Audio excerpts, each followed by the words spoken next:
आता बातमी हिंगोलीमधून आहे। हिंगोलीमध्ये क्रांतिकारी शेतकरी संघटनेच्या कार्यकर्त्यांनी नोटा उधळलेल्या आहेत, चलनी नोटा उधळलेल्या आहेत। बोगस सोयाबीन बियाणं प्रकरणी कृषी अधिकारी कार्यालयात त्यांनी आंदोलन केलं। कृषी विभागाच्या विरोधात तीव्र घोषणाबाजी यावेळेला करण्यात आली आहे। बोगस सोयाबीन बियाणं कंपनीवरती कठोर कारवाई करत विक्री बंद का केली नाही, क्रांतिकारीच्या कार्यकर्त्यांनी हा सवाल उपस्थित केलाय आणि कृषी अधिकारी कार्यालयाच्या आवारात या चलनी नोटा उधळण्यात आल्या।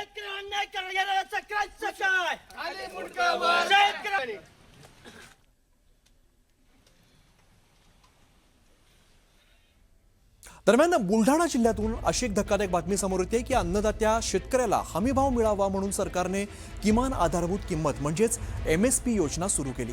मात्र या योजनेला बुलढाण्यामध्ये दलालांनी, खरेदी चालकांनी आणि भ्रष्ट अधिकाऱ्यांनी मिळून चुना लावल्याचा संशय व्यक्त केला जातोय। जिल्ह्यामध्ये ज्वारीचं उत्पादन कमी असताना 1,93,000 क्विंटल ज्वारीची खरेदी करण्यात आल्याचं दाखवण्यात आलेलं आहे। त्यामुळे ही खरेदी आता संशयाच्या भोवऱ्यात सापडली आहे। बुलढाणा जिल्ह्यात इतका ज्वारीचा पेरा नाहीये, मग खरेदी केंद्रांवरती लाखो क्विंटल ज्वारी आली कुठून, असा सवाल शेतकरी नेते रविकांत तुपकर यांनी उपस्थित केलाय। आपल्या जिल्ह्यामध्ये ज्वारीचं प्रमाणच एवढं नाही, मग एवढी सगळी ज्वारी खरेदी झालीच कशी? जर शेतकऱ्यांच्या सातबाऱ्यावर किंवा कृषी विभागाचा अभ्यास जर केला तर फार कमी टक्के ज्वारीचा टक्का आपल्या जिल्ह्यामध्ये आहे। मग एवढी हजारो क्विंटल ज्वारी ही बुलढाणा जिल्ह्यामध्ये खरेदी केली कशी? याचा अर्थ असा आहे की बाहेरच्या राज्यातून ज्वारी इथं आली किंवा व्यापाऱ्यांनी खोटे सातबारे त्या ठिकाणी बनवले शेतकऱ्यांचे आणि ती ज्वारी त्या ठिकाणी विकलेले। या प्रकरणाची कसून चौकशी झाली पाहिजे। माझ्या माहितीप्रमाणे तेलंगणा, कर्नाटक, आंध्र प्रदेशमधून सुद्धा बराच शेतमाल इथं विकण्यासाठी आलेला आहे।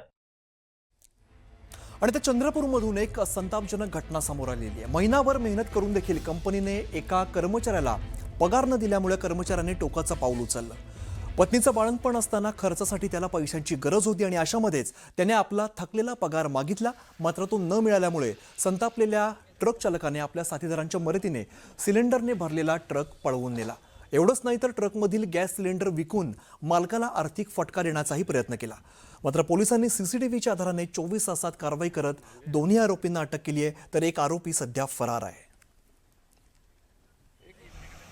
चंद्रपूर शहरात एक गुन्हा जो आहे तो नोंद झाला। तो एक वेगळा गुन्हा आहे, म्हणजे एक अख्खा ट्रक जो आहे तो चंद्रपूर शहरालगत असलेल्या पडोलीमधून तो चोरीला गेलेला आहे। हे ट्रक जो आहे सिलेंडरने भरलेला आहे आणि यात 2 आरोपी अटक झालेले आहेत। नेमका हा गुन्हा कसा झाला, आरोपी कसे अटक झाले, याच्यामध्ये कशी काय स्टोरी याचा आपण जाणून घेऊया। आपल्याकडे स्थानिक गुन्हा शाखेचे जे पोलीस अधिकारी ते आपल्यासोबत आहे। सर, हा कशा प्रकारे गुन्हा नोंद झाला होता, कसा तपास लावलेला आहे? दिनांक 12 जुलै रोजी पोलीस स्टेशन पडोली हद्दीत 332 HP गॅस कंपनीचे सिलेंडर असलेला एक ट्रक चोरी गेला होता। त्या गुन्ह्याचा समांतर तपास करीत असताना आम्ही 2 आरोपींना अटक केलेले आहे व त्याच्याकडून गुन्ह्यातील 82 भरलेले सिलेंडर व 150 खाली सिलेंडर असा मुद्देमाल जप्त करण्यात आलेला आहे। सदर गुन्ह्याची हकीकत अशी आहे की जे अटक आरोपी आहे त्याचे फिर्यादीसोबत 18,000 रुपयाचा व्यवहार होता व फिर्यादी तो त्याला देत नव्हता। त्या रागाच्या भरात त्यांनी हे कृत्य केलेलं आहे। तर हे जे 2 आरोपी आहेत ते त्या HP गॅसच्या इथे काम करत होते आणि त्यांचे 18,000 रुपये ते थकीत होते, ते दिले नाही। यासाठी या रागातून हा जो ट्रक आहे त्यांनी चोरी केलेला आहे आणि याचा तपास स्थानिक गुन्हा शाखेला लावलेला आहे। हैदर शेख, न्यूज 18 मराठी, चंद्रपूर।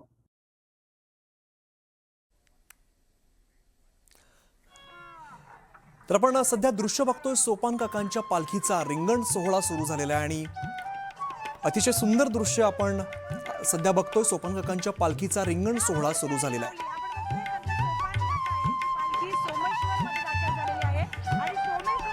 मैदानावर पहिलं गोल रिंगण पार पडतंय।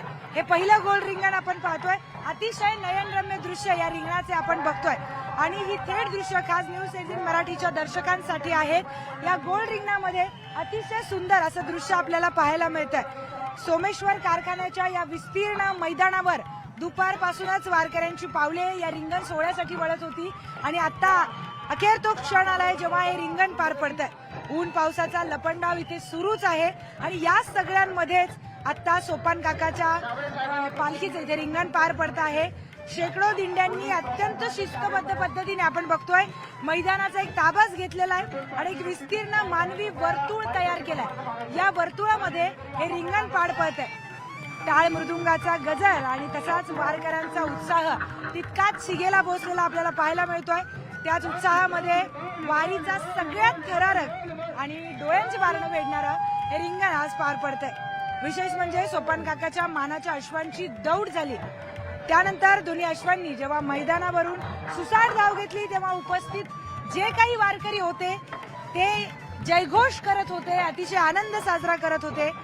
आणि अश्वांच्या टापांमुळे उडालेली जी काही माती आहे ती कपाळाला लावण्यासाठी एकच गोंधळ इथे उडाल्याचं पाहायला मिळालं, लगबग पाहायला मिळाली. आपण बघतोय विठ्ठलाला भेटण्यासाठी निघालेले हे वारकरी आहेत, मात्र वाटेमध्ये या रिंगण सोहळ्याचा आनंद घेताना आपल्याला हे वारकरी पाहायला मिळतात.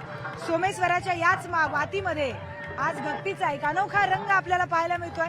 सोपान काका यांचं हे पहिलं रिंगण पाहायला मिळत आहे. मैदानावर फुगड्या खेळल्या जात आहेत, जिम्मा खेळला जातोय, आनंद उत्सव साजरा केला जातोय. सोपान काकांचा हा पालखी सोहळा आता या रिंगणानंतर पुढील प्रवासासाठी मार्गस्थ देखील होणार आहे.